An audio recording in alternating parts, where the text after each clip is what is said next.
Matatag Curriculum, GMRC, Grade 4, Quarter 1, Aralin 4. Kaugnayan ng aking karapatan at tungkulin sa iba.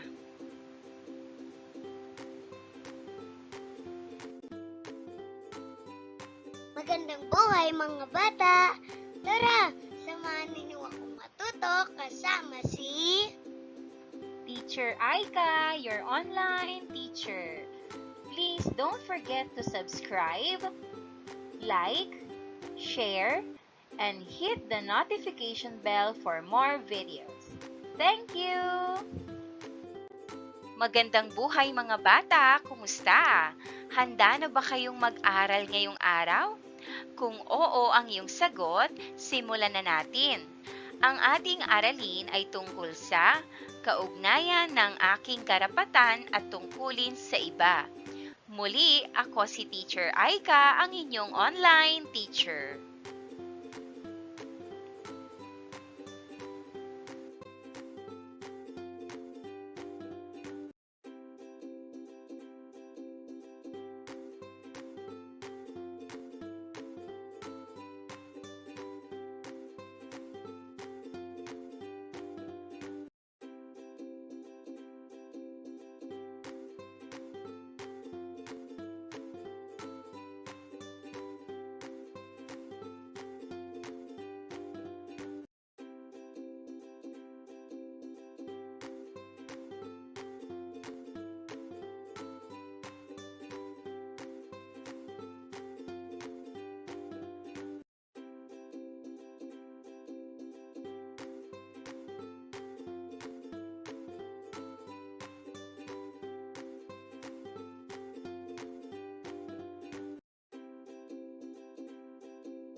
Suriing mabuti ang larawan.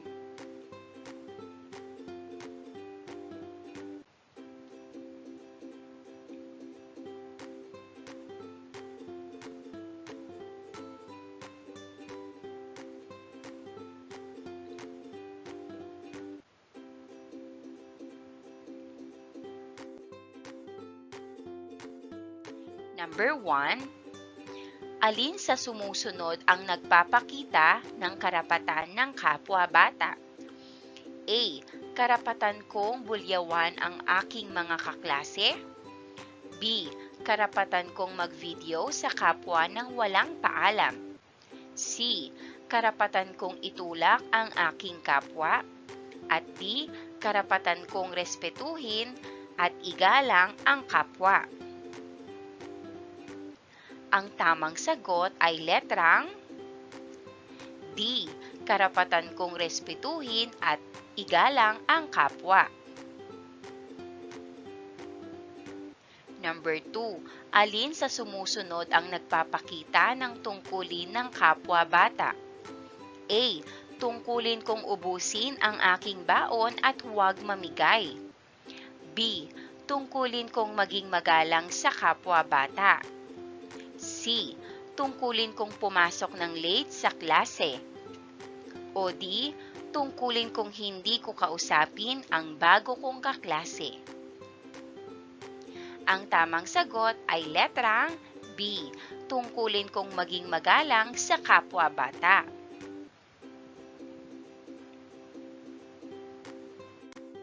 Sagutin naman natin ang sumusunod na mga tanong. Una, ano ang mga karapatan ng mga kabataan? Bakit mahalaga ito? Ikalawa, ano ang mga tungkulin o responsibilidad ng mga kabataan? Paano ito nag-aambag sa komunidad? Ikatlo, paano mo itatawid ang pagtupad sa iyong mga tungkulin nang hindi na ikokompromiso ang iyong mga karapatan?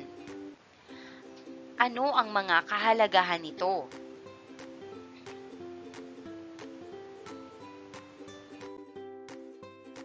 Narito ang mga kasagutan. Una, ano ang mga karapatan ng mga kabataan at bakit mahalaga ito? Maaaring sagot, ang mga karapatan ng kabataan ay tumutulong sa kanila na maging ligtas, masaya at matagumpay. Kabilang dito ang makapag-aral, magkaroon ng tamang pangangalaga sa kalusugan at protektahan mula sa pang-aabuso. Mayroon ding karapatan ang mga bata na makibahagi at ipahayag ang kanilang opinyon. Ang mga karapatang ito ay mahalaga para sa magandang kinabukasan nila.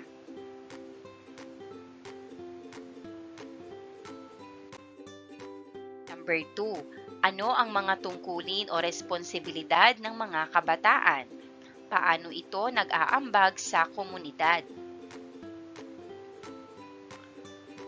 Ang maaaring sagot ay, ang mga kabataan ay may mga tungkulin tulad ng pag-aaral ng mabuti, paggalang sa iba, pagtulong sa bahay, pagpapakita ng magandang asal, at pagtulong sa kapwa.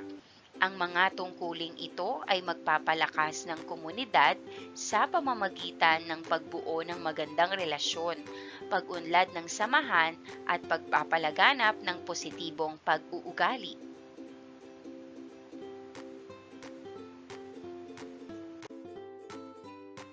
Narito naman ang mga bokabularyo sa nilalaman ng ating aralin ngayong araw. Isang tanong, pinakamagandang sagot. Magbigay ng mga halimbawa ng mga sitwasyon kung saan mahalaga ang paggalang sa pagsasagawa ng mga tungkulin at pagkilala sa mga karapatan ng mga kabataan.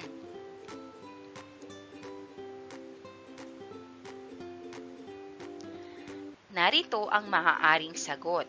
Mahalaga ang paggalang sa tungkulin sa mga sitwasyon tulad ng pagtulong sa guro, pag-aalaga sa kapatid at paglahok sa community project.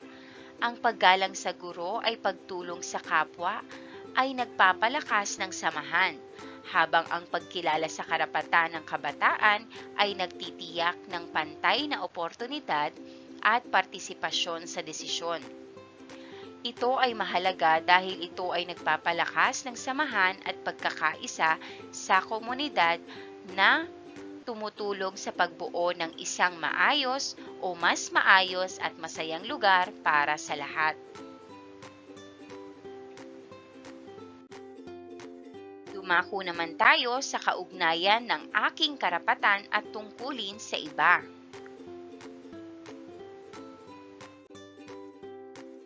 Narito ang pagproseso ng pag-unawa. Piliin at punan ang mga patlang ng sagot na tama. Number 1. Magpakita ng patlang sa bawat isa. A. Lambing, B. Laruan, C. Respeto. Ang tamang sagot ay letter C. Respeto. Number 2. Maging maingat sa mga patlang at patlang. A. Guro at prinsipal, B. Salita at kilos, o C. Tatay at nanay. Ang tamang sagot ay letter B. Salita at kilos. Number 3. Maging patlang sa pakikipag-kompromiso. A. Bingi, B. Bulag, C. Handa. Ang tamang sagot ay letter C. Handa. Number 4. Blank ang tama. A. Ipaglaban, B. Ipagwalang bahala, o C. Iwasan? Ang tamang sagot ay letter A. Ipaglaban. Number 5. Patlang at patlang kung kinakailangan. A. Kumain at tumawa. B. Magbigay at tumulong. C. Maligo at magkape.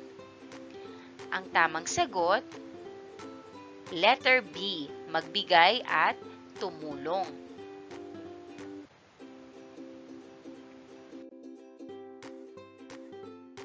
Basahing mabuti ang bawat tanong at isulat ang titik ng tamang sagot sa patlang. Number 1. Ano ang ibig sabihin ng karapatan ng kapwa-bata? A. Pribilehiyo ng mga magulang. B. Limitasyon sa kilos ng mga bata. C. Pamamahagi ng mga bata sa trabaho. O D. Mga kalayaang dapat matamo ng mga bata. Ang tamang sagot ay letter D.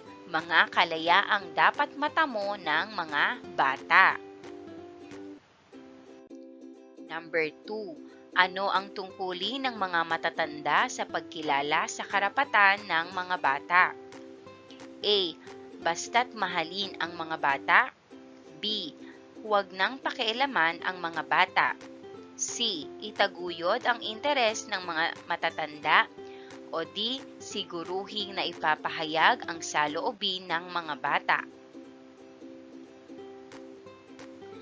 Ang tamang sagot ay letter D. Siguruhing na ipapahayag ang saloobin ng mga bata.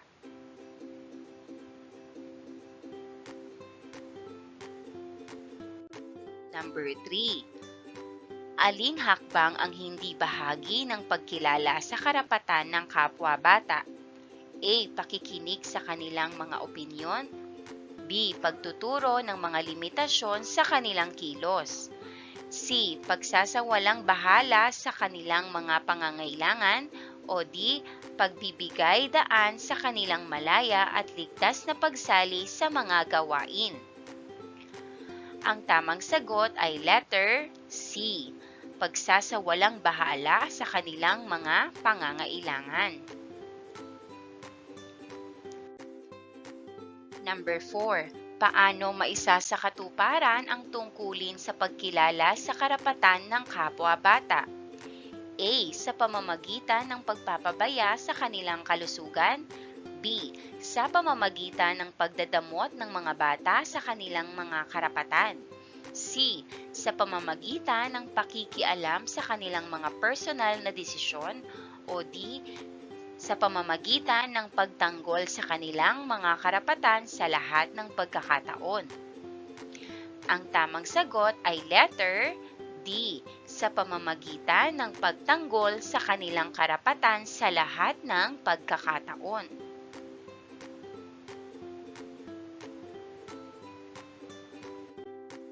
Number 5.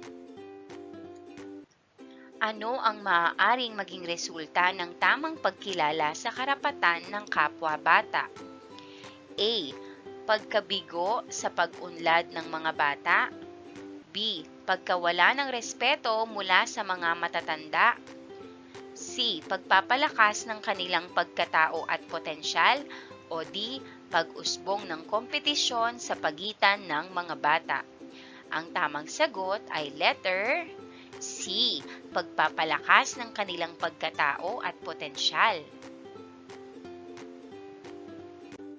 Paglalapat at pag-uugnay. Payo ko, kaibigan ko. Anong payo ang iyong sasabihin sa matalik mong kaibigan kapag nakikita mong ganito ang ginagawa niya? Narito ang ginagawa ng matalik kong kaibigan.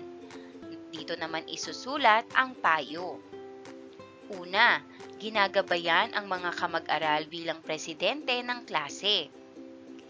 Ang payo ko ay, Bilang presidente ng klase, mahalaga na maging mabait at maayos sa pakikitungo sa mga kamag-aral. Tumulong sa pag-organisa at siguraduhing maayos ang klase. Ipakita ang magandang asal at maging magandang halimbawa. Ito ay magpapalakas ng samahan sa klase.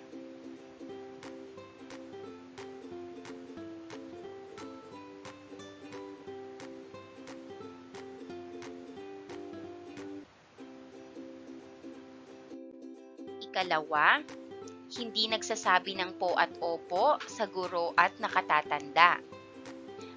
Ang payo ko ay, kung hindi nagsasabi ng po at opo ang aking kaibigan sa guro at nakatatanda, mahalagang ituwid ito. Kung ang paggamit ng po at opo ay nagpapakita ng respeto at magandang asal, nakakatulong ito sa pagbuo ng maayos na relasyon at pagpapalakas ng magandang samahan sa komunidad.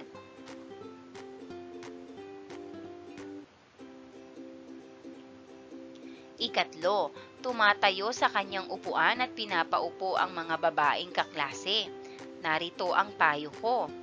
Kung ang estudyante o ang aking kaibigan ay tumatayo sa kanyang upuan at pinapaupo ang mga babaeng kaklase, ito ay maganda at magalang na asal. Ang tamang asal ay paggalang sa lahat ng kaklase, anuman ang kasarian.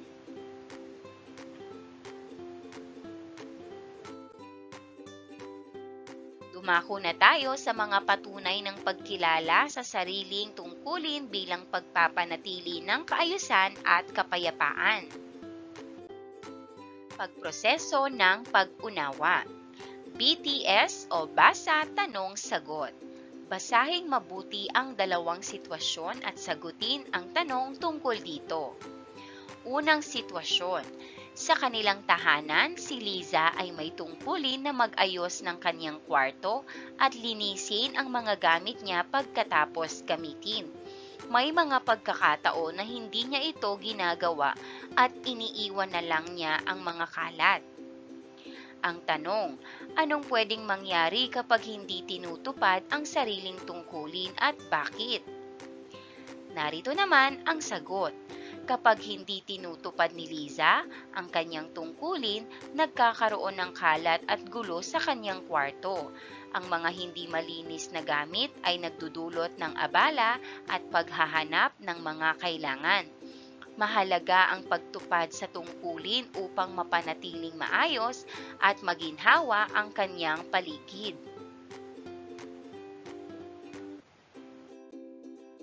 Narito naman ang ikalawang sitwasyon. Sa kanilang barangay, may mga batang naglalaro sa kalsada nang may pahintulot mula sa kanilang mga magulang. Ang mga kapwa-bata ay nagbabantay upang maiwasan ang maaaring magdulot ng peligro hindi lamang sa kanila kundi pati na rin sa mga motorista at mga residente. Narito ang tanong, ang ginagawa ba ng mga bata ay nagpapakita ng pagpapanatili ng kaayusan sa komunidad at bakit? Sagot, oo. Ang ginagawa ng mga bata ay nagpapakita ng pagpapanatili ng kaayusan sa komunidad sa pamamagitan ng pagbabantay sa kanilang sarili habang naglalaro sa kalsada. Naiiwasan nila ang panganib sa mga motorista at residente. Ito ay tumutulong sa pagpapanatiling ligtas at maayos ang kanilang lugar.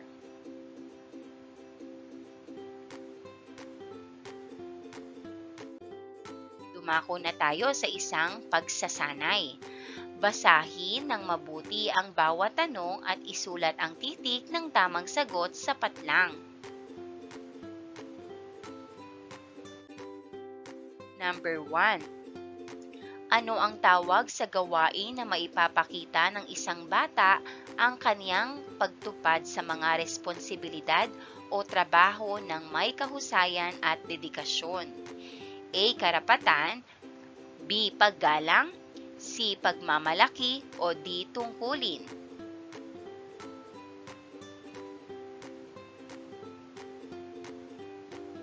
Ang tamang sagot ay letrang D. Tungkulin. Number 2. Aling mga salita ang nagpapakita ng pagkilala sa dignidad at halaga ng bawat isa? A. Karapatan, B. Paggalang, C. Pagmamalaki o D. Tungkulin? Ang tamang sagot ay letter B. Paggalang.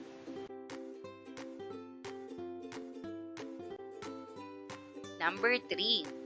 Saan nakasalalay ang balansing ugnayan ng pagtupad sa tungkulin at pagkilala sa karapatan ng iba?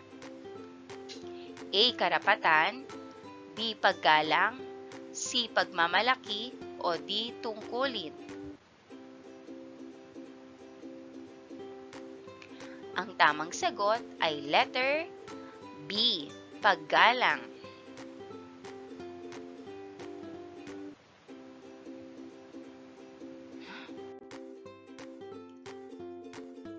Number 4. Ano ang nagiging resulta kapag ang bawat isa ay nagtutulungan na maipahayag ang kanilang karapatan at maipatupad ang kanilang mga tungkulin? A. Alitan at gulo sa lipunan, B. Kaayusan at kapayapaan, C. Sobrang pagsisikap sa trabaho, o D. Pagkakawatak-watak ng komunidad? Ang tamang sagot ay letter B. Kaayusan at kapayapaan. Number 5. Ano ang tawag sa mga pangunahing gawain o obligasyon na may kaakibat na karapatan at pribilehiyo? A. Karapatan, B. Paggalang, C. Pagmamalaki o D. Tungkulin?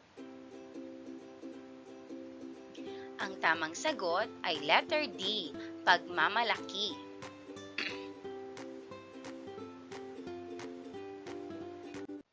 Paglalapat at pag-uugnay.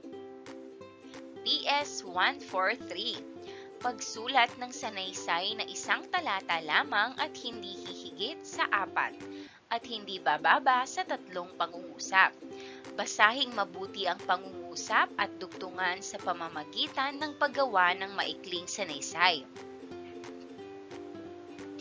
Nais kong ipagpatuloy ang aking pagganap sa aking mga sariling tungkulin sa pagkilala sa karapatan ng kapwa kong bata sapagkat ito ay nagpapakita ng respeto at malasakit sa iba. Sa pamamagitan nito, nakakatulong ako sa pagbuo ng maayos at patas na komunidad para sa lahat.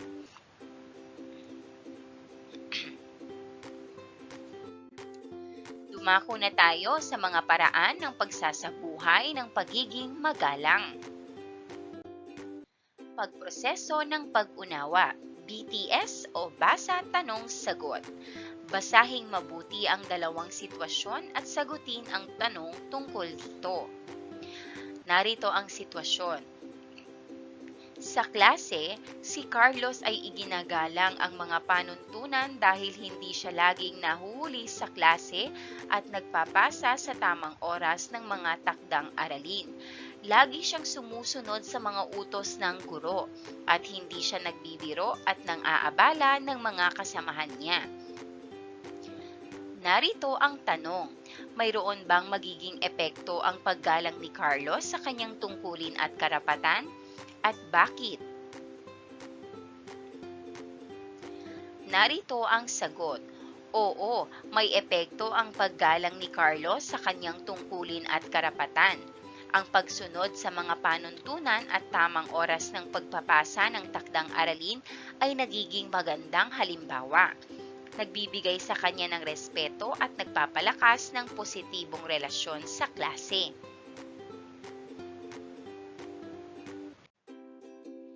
Ikalawang sitwasyon. Sa paaralan, si Miguel ay nagpaparinig ng malalaswang salita sa kanyang mga kaklase. Ang mga kaklase naman ay napipilitang tumahimik dahil natatakot na baka masaktan sila o magkagulo sa paligid o silid-aralan. Narito ang tanong, nagpapakita ba si Miguel ng paggalang sa karapatan ng kapwa bata? At bakit? Sagot, Hindi, hindi nagpapakita si Miguel ng paggalang sa karapatan ng kapwa-bata. Ang pagpaparinig ng malalaswang salita ay nagdudulot ng takot at discomfort sa iba, na lumalabag sa kanilang karapatang maging ligtas at maginhawa sa silid-aralan.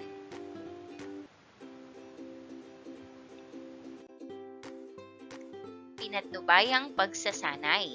Pagtapat-tapatin, itapat ang nasa ikalawang hanay na mga epekto ng pagiging magalang at bunga ng hindi magalang sa tama nitong epekto at bunga sa unang hanay.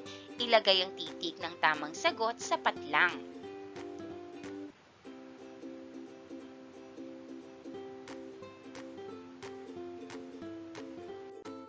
Narito ang mga pagpipilian sa ikalawang hanay. A. Epekto ng pagiging magalang. B. Bunga ng hindi magalang. Number 1. Pinagkakatiwalaan at kinalulugdan. Ang tamang sagot ay letter A. Number 2. Nagbubunga ng hindi magandang ugali. Ang tamang sagot ay letter B. Number 3. Nagdudulot ng hindi pagkakaunawaan. Ang tamang sagot ay letter B. Number 4, nagdudulot ng mabuting ugnayan. Ang tamang sagot ay letter A. Number 5, nagpapatibay ng respeto sa sarili. Ang tamang sagot ay letter A.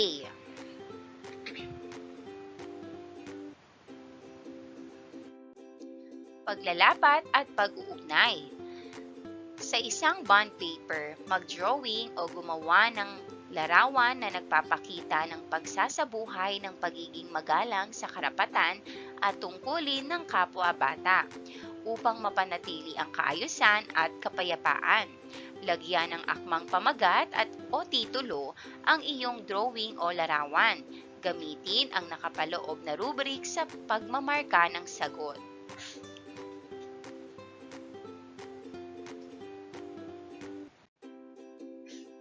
Narito ang rubric sa pagmamarka ng drawing o larawan.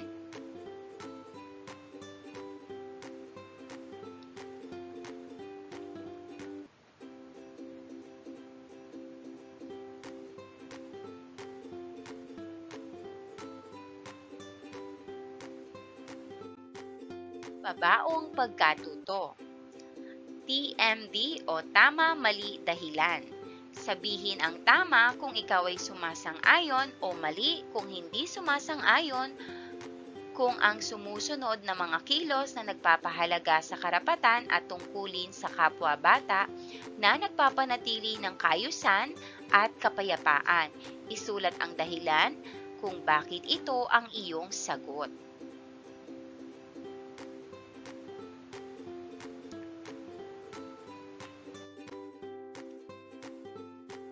Narito ang mga kilos na nagpapahalaga sa sariling buhay o nagpapakita ng paggalang sa sarili. Lagyan ito ng check kung tama o mali at isulat ang dahilan. Una, ang mga karapatan at tungkulin ay mas angkop sa mga matatanda lamang. Tama ba ito o mali? Ang tamang sagot ay mali. Ang dahilan naman ay mali. Ang mga karapatan at tungkulin ay mahalaga para sa lahat, kabilang ang mga bata. Ang mga bata rin ay may karapatan at tungkulin sa paggalang sa sarili at sa iba.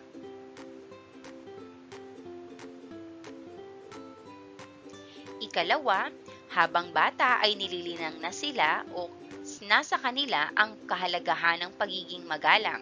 Tama ba o mali? Tama. Narito ang dahilan.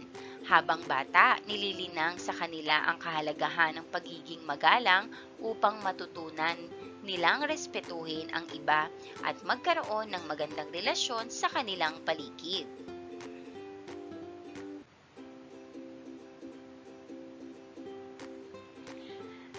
Ikatlo, lahat ng tao ay may karapatan at tungkulin kahit ang mga tao na nakakulong sa bilangguan. Ang tamang sagot ay tama. Narito ang dahilan. Lahat ng tao, kahit ang mga nakakulong, ay may karapatan at tungkulin. Ang mga karapatang ito ay nagbibigay ng respeto at dignidad sa lahat, kahit saan sila naroroon.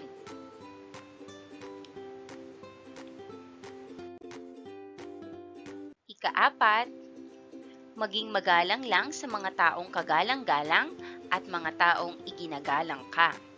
Tama ba o mali? Mali.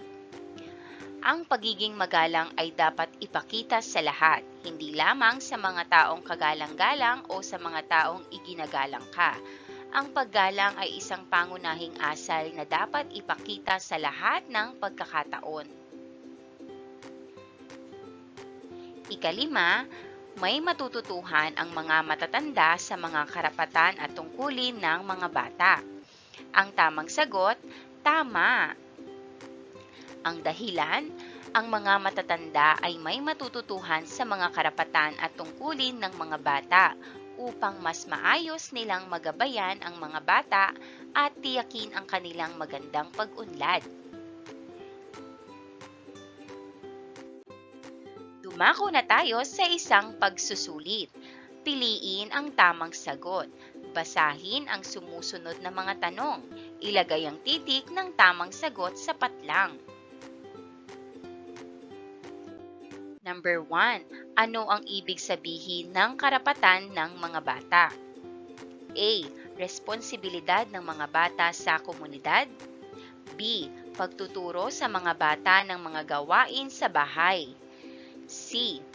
Paggawa ng mga obligasyon ng mga bata sa paaralan. O D. Legal na pribilehiyo o kalayaan sa nararapat taglayin ng mga bata. Ang tamang sagot ay letter D. Legal na pribilehiyo o kalayaan na nararapat taglayin ng mga bata. Number 2. Ano ang potensyal na epekto ng pagkilala sa karapatan ng mga bata sa kapayapaan sa lipunan? A. Mas magiging disiplinado ang mga bata sa tahanan. B. Magkakaroon o pagkakaroon ng mas maraming mga alituntunin para sa mga bata. O C. Mas magiging pabaya ang mga bata sa kanilang mga responsibilidad. O D. Pagkakaroon ng mas malalim at makatarungan na ugnayan sa lipunan. Ang tamang sagot ay letter D. Number 3. Paano maaaring mapalaganap ang kaalaman tungkol sa mga karapatan ng mga bata? A. Sa pamamagitan ng online games. B. Sa pamamagitan ng edukasyon sa paaralan. C. Sa pamamagitan ng pagsasagawa ng mga paligsahan. At D. Sa pamamagitan ng magdamag na panonood sa TV ng mga obligasyon ng mga magulang. Ang tamang sagot ay letter B. Sa pamamagitan ng edukasyon sa paaralan. Number 4. Ano ang pangunahing layunin ng pag-aaral ukol sa mga karapatan ng mga bata? A. Isulong ang diskriminasyon sa mga bata sa paaralan. B. Palakasin ang pagiging mapanagutan ng mga bata sa tahanan. C. Maunawaan ang mga karapatan ng mga bata, ang kanilang implikasyon. At D. Itaguyod ang mga bata na maging mas kritikal sa kanilang pananaw. Ang tamang sagot ay letter C.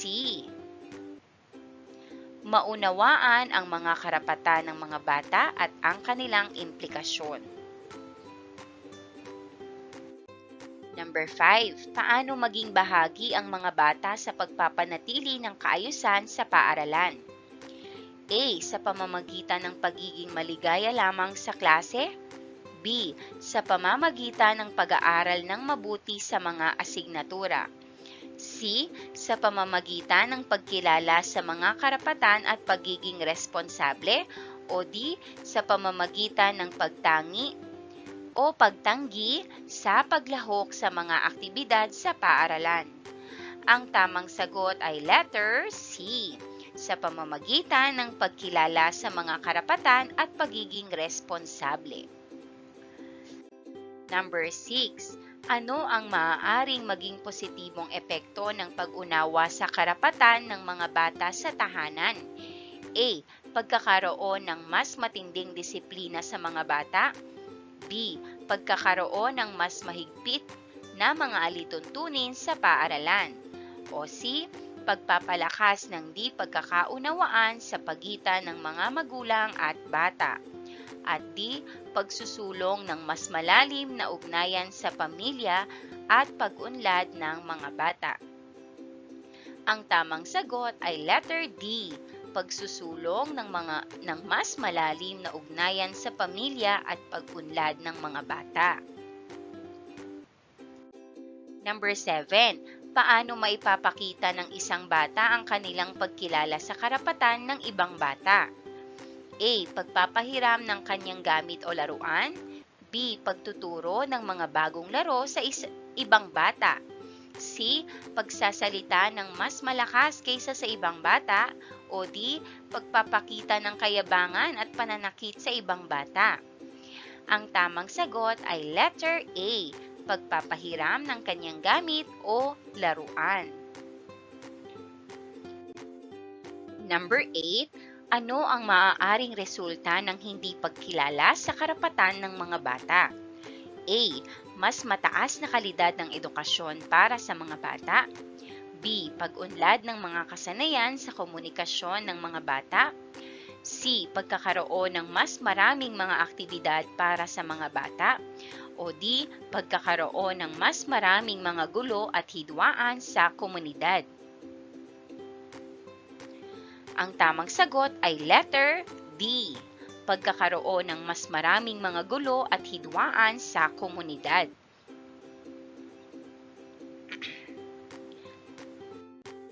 Number 9. Paano maipapakita ng mga magulang ang kanilang pagkilala sa karapatan ng mga bata? A. Pagtakip sa mga opinyon at damdamin ng mga bata. B. Pag-aangkin ng lahat ng mga desisyon para sa mga bata. O C. Pag-aalok ng mga responsibilidad na labag sa karapatan ng mga bata. O D. Pagbibigay ng tamang edukasyon tungkol sa mga karapatan ng mga bata.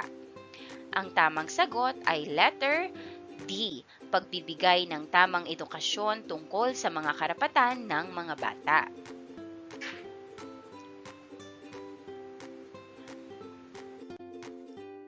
Number 10. Ano ang potensyal na epekto ng tamang edukasyon ukol sa karapatan ng mga bata? A. Pagpapalakas ng kanilang kaalaman at kasanayan. B. Pagpapalakas ng mga takot at pag-aalala ng mga bata. C.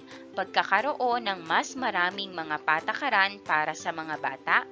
O D. Pagkakaroon ng mga aktibidad na hindi kailanman gagamitin ng mga bata.